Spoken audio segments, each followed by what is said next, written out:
Então vamos para o modelo atual. Então no modelo atual tem o princípio de Bohr, tá? Então Bohr, ele descreveu que no átomo existem níveis de energia. Ele conseguiu explicar aquilo que Rutherford não explicou. Por que o elétron não se choca com o próton, já que o elétron é negativo e o próton é positivo. Então o que é que Bohr fez? Bohr conseguiu encontrar uma equação. Essa equação está aqui. Então o que acontece? Bohr viu no resultado dessa equação que o N, o nível de energia, ele tem que ser um número natural. Ou seja, ele pode ser o número 0, 1, 2, 3. Então todo número natural. Só que a gente já dá para ver aqui que o menor nível de energia possível para isso aí é o nível 1. Porque essa equação não aceita o zero. Porque se a gente colocar um zero aqui, a gente vai ter 1 dividido por 0 ao quadrado. E 0 ao quadrado é 0. E 1 dividido por 0, qual é o símbolo que a gente utiliza em matemática? Não existe. Então, o menor nível possível é o nível 1. Ninguém sabe ao certo o que é que existe no átomo que não deixa o elétron se chocar. Só que é provado matematicamente. Então, quando a gente prova um princípio, né, quando ele é provado matematicamente, você não precisa explicar mais nada. Tá? Então é isso, o elétron não se choca com o próton. Mas o que é que ele viu ainda? Ele viu que também o elétron ele pode sair de um nível e ir para outro. Então, por exemplo, se o elétron ele estiver no nível 1, ele pode receber uma energia, o elétron salta, por exemplo, para o nível 3, e aí ele vai ficar no estado chamado de estado excitado. Por quê? Porque o estado que o átomo quer ficar é o estado de menor energia possível. Então, os elétrons eles têm que ficar nos menores níveis de energia possíveis para ele. Então, o que acontece? Como ele saltou para o nível 3, né, ele está no átomo de hidrogênio, que é o exemplo aqui, então, ele está no estado excitado, ele tende a retornar. Quando ele retorna, ele emite a energia que ele absorveu de volta. Então, com isso aqui, outros cientistas que vieram depois, né, eles puderam mostrar que existem espectros atômicos, que na verdade cada átomo que existe na tabela periódica, cada átomo ele emite uma energia dele, característica dele. Então a gente consegue, por exemplo, saber que elemento químico tem em outro planeta, por exemplo, ou que elementos químicos estão sendo fabricados em outra estrela distante. Então a gente consegue saber quais são os elementos que estão lá somente pela luz que ele envia para a gente. Então, pela luz característica, como a gente já aqueceu essas substâncias aqui na Terra, esses elementos químicos, a gente sabe qual é a cor que eles vão mandar para a gente. Né? Então, qual é o espectro de emissão. Então, através do espectro de emissão deles, né, a gente consegue perceber que elementos químicos são aqueles. Tá? E aí, o que acontece? O átomo de Bohr, né, ele é eficiente, mas somente para o átomo de hidrogênio. Então, outros tipos de átomo, ele não explica satisfatoriamente. Né? E aí, o que aconteceu? Teve outro cientista, né, que veio depois dele, o Sommerfeld. O Sommerfeld, ele disse que, na verdade, as órbitas que existem no átomo de hidrogênio, eles não são todos circulares. Algumas são elípticas. Só que Sommerfeld, ele caiu por terra, porque também ele só explicava o átomo de hidrogênio. Outros átomos não eram explicados. Então, o que aconteceu? O nível de energia está no modelo atual, porque Bohr provou a existência dos níveis de energia. Então, os níveis de energia estão provados, não tem mais o que dizer sobre os níveis. Agora, o que surgiu foi que houveram outros princípios que mostraram características que Bohr não viu no átomo. Um exemplo aqui é o princípio da dualidade onda-partícula de de Broglie. Né? Então, de Broglie ele chegou nessa equação aqui, onde ele mostra que o comprimento de onda, que é simbolizado por essa letra aqui, lambda, é igual a H, que é a constante de Planck, que tem esse valor aqui, né, 6,62 vezes 10 a menos 34 Joule vezes segundo. Então, é esse valor aqui, dividido pela massa, vezes a velocidade da partícula. Então, o que acontece? Nessa equação aqui, a gente vê claramente que quanto menor é a massa da partícula, maior é o comprimento de onda dela. Né? Por quê? Isso é fácil, é só a gente pegar uma função y igual a 1 sobre x, por exemplo, para a gente entender direito. Então aqui a gente tem na parte de cima o numerador, aqui embaixo o denominador. Então o que acontece nessa função aqui? Se eu der o valor de x igual a 1 aqui, se eu substituir o x, vai ficar 1 sobre 1. E 1 sobre 1 é 1. Então y será 1. Se eu colocar x igual a 2, vou colocar um 2 aqui, vai ficar 1 sobre 2, que é meio, né? Então y é igual a meio.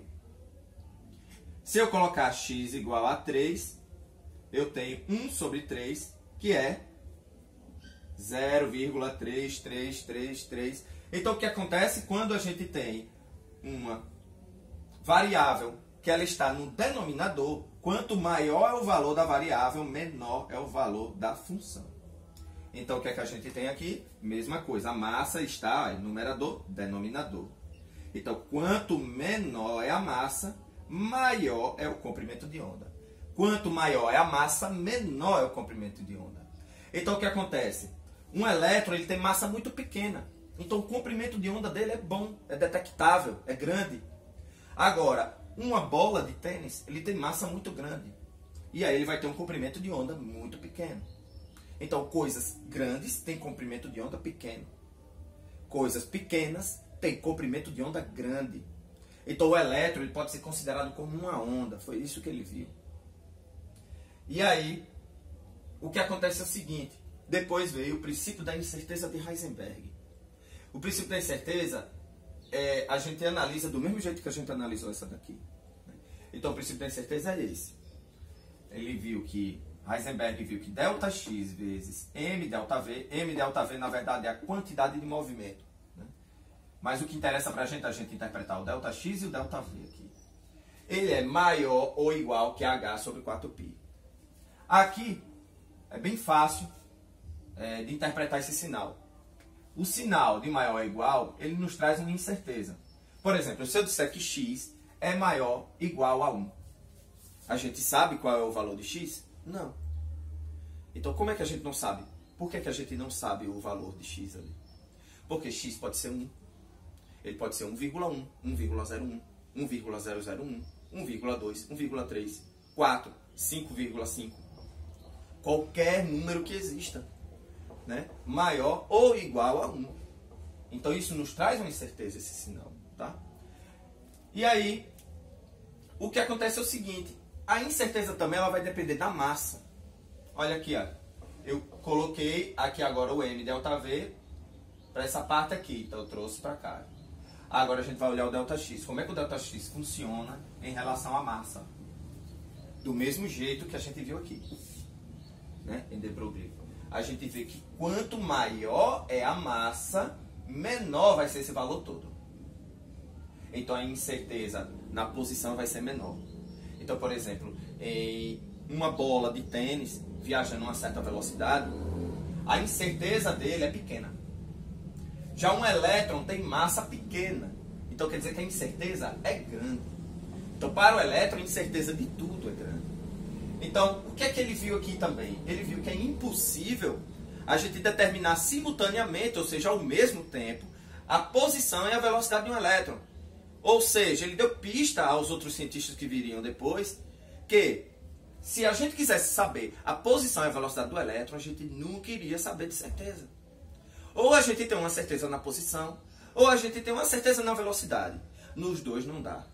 E para a gente saber onde alguma coisa vai estar em um determinado momento, a gente tem que saber a posição dele nesse momento e tem que saber a velocidade dele, para saber onde ele vai estar depois. Então, são duas características que existem para a gente saber onde algo vai estar no futuro. É saber a posição dele agora e a velocidade dele agora. Então, isso é impossível de determinar para uma coisa que tem massa pequena como o elétron. Então, foi isso que ele viu. Aí, outro cientista veio, né, ele, como de Broglie tinha visto que o elétron pode ser considerado uma onda, já existia uma equação de onda da física. O que é que Schrader fez? Né? Schrader colocou as características todas do elétron dentro dessa equação de onda, já que ele podia ser considerado uma onda de acordo com de Broglie. E aí o que aconteceu? ele resolveu a equação. Então essa equação, ela vai utilizar uma matemática diferente, que é chamada de matemática de operadores, né? Uma matemática que a gente só vê em curso superior, né? E ainda mais quando você for fazer física, né? Química, se você optar a fazer, né? Então, essa equação ele vai utilizar derivadas, né? Então, derivadas é um cálculo chamado cálculo diferencial, tá? Então, esse cálculo é um cálculo mais avançado, né? Que as pessoas só vão saber se estiverem fazendo o curso superior na área de exatas ou fazendo biologia, né? Então, senão elas não vão saber o que significa uma derivada, tá? Então, o que acontece? Ele resolveu essa equação e obteve a energia, ele retira. Então, essa matemática de operadores, ele retira alguma coisa de uma função de onda. Ele retira uma característica. E aqui, no caso, esse operador chamado de operador hamiltoniano, ele retira a energia da função de onda, né? Então, a gente tem o operador na função, operando na função, ele vai retirar o comportamento da energia dessa função. Tá? Então, a gente pode descrever a energia dos elétrons que existem no átomo, né? Em vários átomos pode ter vários elétrons. Então, essa equação aqui, ela acabou ajudando muito a física a explicar o comportamento dos elétrons dentro dos átomos, né? E aí, o que acontece? Ela sozinha também não fazia nada. A gente também teve que ver a interpretação de Max Born. Então, Max Born também foi um físico, né? E aí, o que é que ele viu? Ele viu que se a gente elevar a equação de onda ao quadrado, a gente pode obter a densidade de probabilidade de encontrar o elétron no espaço, né? Então, isso aqui foi uma das coisas mais importantes, tanto para a física quanto para a química, né? Então, aqui, de acordo com essa densidade de probabilidade, né, entrou o conceito de orbital. E o que é um orbital? Um orbital é a localidade onde a probabilidade de encontrar um elétron ela é máxima, né? E aí, em um orbital, só cabem 2 elétrons. Então, foi isso aí que ele viu, né? Então, em um orbital, só cabem 2 elétrons. E aí, a probabilidade também, se você utilizasse, né, se a gente utilizasse a probabilidade de 100%, o que aconteceria é que a gente não obter nenhuma forma de orbital. Porque o elétron ele poderia estar em qualquer lugar do universo.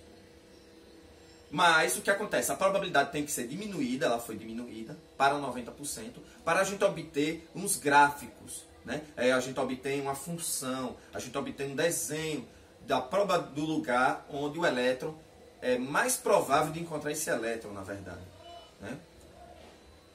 Então, aí surgiram os números quânticos. O primeiro número quântico que surgiu foi o de Bohr, né, o nível de energia. Então ele descreve a distância que o elétron está do núcleo. Então quanto maior o nível de energia, mais distante ele vai estar do núcleo, né? E também tem o número L, que ele vai dar o formato do orbital. Então para os átomos conhecidos até hoje, a gente tem só 4 formatos de orbitais. Quando L for 0, 1, 2 e 3, né? Que aí o orbital aqui, quando L é 0, é o orbital S. E aí vai P, D e F. Então, nas imagens que vocês estão vendo agora, né, na imagem que você está vendo aí um exemplo de orbital S. Então, o orbital S ele é esférico. Então, isso significa que há uma probabilidade, né, o local onde a probabilidade é 90% de encontrar o elétron, é uma região esférica, né, próxima ao núcleo. Então, ele forma uma esfera. Então o elétron ele pode estar em qualquer lugar dentro dessa esfera. Aqui agora a gente tem o orbital P. Então o orbital P ele tem essa forma, né? Então ele tem um nódo também no meio.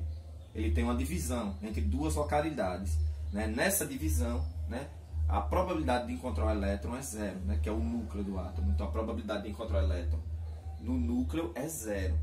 Então ele vai formar como se fossem bastões. Aqui agora a gente tem os orbitais D. Então, observem que nos orbitais D a gente tem 5 orbitais. Tá? E vejam todos os formatos que ele apresentam aí. Então, eles já são um formato mais complexo do que os 3 orbitais P. Agora a gente tem os orbitais F. Então, veja aí que os orbitais F têm desenhos muito mais complicados do que o D. Então, se a gente tivesse átomos ainda com o orbital G, que é o próximo orbital, que é o G18, né? Onde a gente vai ter aí 9 orbitais. Então, se a gente tivesse algum átomo, então ele teria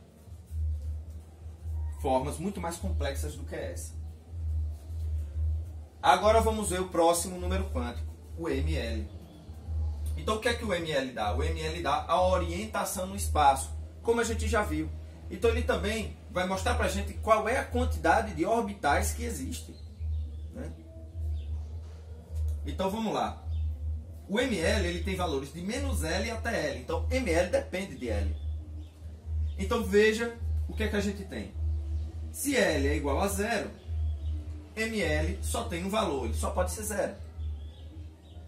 Então, o que acontece? Quando L é 0, a gente tem o formato do orbital S. E os orbitais S só são um orbital. Então, só cabem 2 elétrons lá. Agora, quando L é igual a 1, a gente tem o P. E a gente viu nos desenhos, nas figuras mostradas, que o orbital P são 3 orbitais. Então, o ml, aliás, o ml ele vai de -L até L. Então, ele vai de -1 até 1. Então, é -1, 0 e 1. São 3 orbitais. Já quando L é igual a 2, a gente tem o D, né? E aí a gente vai ter valores de -2 até 2. Então, a gente vai ter 1, 2, 3, 4, 5 orbitais. 5 orbitais, 10 elétrons, porque em cada orbital só cabe 2 elétrons. Então vamos lá. Quando L for igual a 3, a gente tem o orbital F. E aí os valores de ml são de -L até L. Então de -3 até 3. E aí vai dar 1, 2, 3, 4, 5, 6 e 7. Ainda a gente tem um quarto número quântico, né, que é o ms. Então o ms ele vai descrever qual é o giro que o elétron tem. Então o elétron ele pode girar no sentido horário e no sentido anti-horário. E aí também o elétron, o que é que ele forma? Ele forma um campo magnético, né? Então não é também somente o elétron que forma um campo magnético. Átomos de hidrogênio também, eles descrevem esse momento, né? Eles têm esse momento chamado de campo magnético. Então o que acontece? Eles têm carga e giram. Então o átomo de hidrogênio também tem isso. Alguns átomos de carbono, né, como carbono 13, né, o isótopo do carbono chamado carbono 13, também apresenta essa propriedade. Ele gira em torno de si mesmo. E aí isso é que vai dar origem lá aos equipamentos que a gente utiliza, por exemplo, de ressonância magnética. Eles são baseados nisso, no spin, né? Então esse número quântico é chamado de spin. Então o elétron ele só tem 2 spins. É o anti-horário, então ele gira no sentido contrário do relógio. Ele também pode girar no sentido horário. E aí o que acontece? O anti-horário, a gente sempre dá uma setinha para cima. Então o anti-horário, o spin é +1,5. No horário, o spin é -1,5. Tá? Então a gente não sabe direito, por exemplo, quando em um átomo tem um monte de elétrons, quais tem spin +1,5, quais tem -1,5. A gente só sabe que em um orbital não pode de jeito ficar nenhum elétron que tenha os 4 números quânticos iguais ao outro. Então, por exemplo, se eu tenho um orbital P, né, um orbital PX, por exemplo, que ele está no eixo X, nele só cabe 2 elétrons. Então, um elétron tem que ter um spin +1,5 e o outro tem que ter spin -1,5. Então, acontece a mesma coisa com as cargas. Se tiver um elétron girando no sentido anti-horário e outro no sentido horário, eles vão ter campos magnéticos diferentes, eles vão se atrair. Um campo magnético ao norte e o outro ao sul, eles se atraem. Mas se os campos magnéticos forem iguais, eles não ficam no mesmo orbital. Então, para ficar no mesmo orbital também, a gente tem que ter elétrons com um spin diferente, né? Então, no átomo, os elétrons eles têm que ter os 4 números quânticos todos diferentes. Ele não pode ter nenhum elétron com os 4 números quânticos iguais. Senão o elétron não fica naquele átomo. Então, de posse dos números quânticos, né, a gente tem aqui o diagrama de Linus-Pauling. Então, o diagrama de Linus-Pauling é a mesma coisa que os números quânticos, só colocados, né, de uma forma mais simples. Então, todos os níveis de energia estão aqui dentro do diagrama de Linus-Pauling. Então a gente tem, por exemplo, o nível de energia, ele está aqui, ó. É esse número da frente, no diagrama de Linus Pauling. Né? É esse que a gente vê aqui, ó. Então, 1, 2, 3, 4, 5, 6 e 7.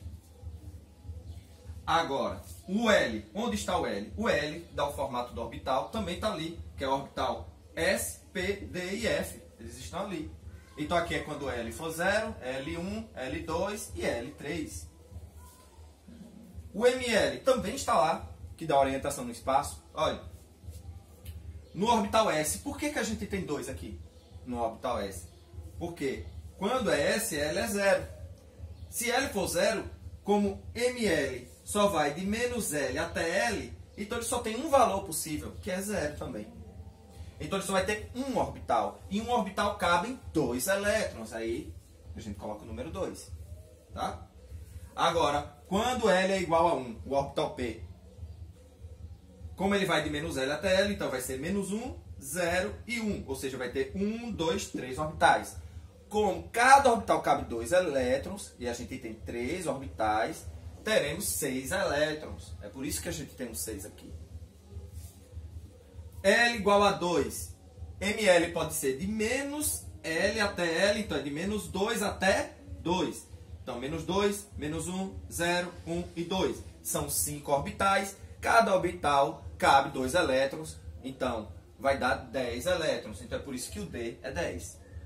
E aí a gente tem o orbital F, é quando L é igual a 3. Então, ML só pode ser de menos 3 até 3. Então, de menos 3 até 3 a gente tem menos 3, menos 2, menos 1, 0, 1, 2 e 3. Temos 1, 2, 3, 4, 5, 6, 7 orbitais. Então, a gente tem 7 orbitais. Cada orbital com 2 elétrons vai dar 14 elétrons. Então, o diagrama de Linus Pauling está aqui. Então, esse número de cima que é o de elétrons. E aí, o que é que a gente faz? A gente faz a distribuição eletrônica para ver como é que o átomo, como é que os elétrons estão distribuídos dentro dos átomos. E como é que a gente faz essa distribuição eletrônica? É só contar esses números daqui de cima e seguir a seta. Porque a seta vai dar ordem crescente de energia. Ou seja, a gente tem aqui um orbital 5P e um 4D. Qual é o que tem maior energia? O que tem maior energia é o 5P, porque ele está mais abaixo na seta. A gente tem um 6P e um 6S. Qual que tem mais energia? É o 6P, porque depois do 6S é o 4F, depois 5D e depois 6P. Então o 6P tem maior energia do que o 6S. Né? Então, quanto mais para baixo da seta, né, seguindo essa ordem da seta, maior é a energia, né, do elétron que vai estar lá. Então, como é que a gente faz essa distribuição eletrônica? A gente vai olhar o número de elétrons, vai olhar o número de elétrons da espécie química que a gente tem. Então, por exemplo, a gente tem ferro, 26 elétrons aqui. É só a gente contar até 26. Só isso. Então, a gente vai contar somente esse número de cima, seguindo a seta. Então, vamos lá. Primeiro, 1S2, né? Nosso número é 26. Vamos lá, o próximo. 2S2. Agora a gente já tem 2 com 2, 4. Próximo, 2P6, 3S2. Depois do 3S2, 3P6. Aqui é onde o pessoal se atrapalha. Depois do 3P6, não é 3D10. Tem que seguir a seta, que ele está dando a ordem crescente de energia. Então, o próximo é 4S2. Contando agora, a gente tem 2, 4, 10, 12, 18, 20. Para 26 está faltando 6. Só que o próximo termo é o 3D10, depois do 4S2, né? É o 3D10. Então, é o 3D10, só que a gente só precisa de 6. Então, o que é que a gente faz? O último termo a gente pode diminuir para chegar no resultado que a gente quer. Então, a gente vai diminuir, então vai ficar 3D6, né? Não é 3D10. 3D6. Depois que a gente faz a distribuição eletrônica por ordem de energia, que é essa, a gente depois pode separar por nível. Então, a gente agora tem que colocar na ordem de nível. Então, primeiro nível 1, depois nível 2, depois nível 3 e depois nível 4. Então, é só separar por uma barra. Então, vai ser 1S2 barra 2S2 e 2P6 barra 3S2 3p6 e 3d6, barra o último que é 4s2. Então, nossa aula termina aí.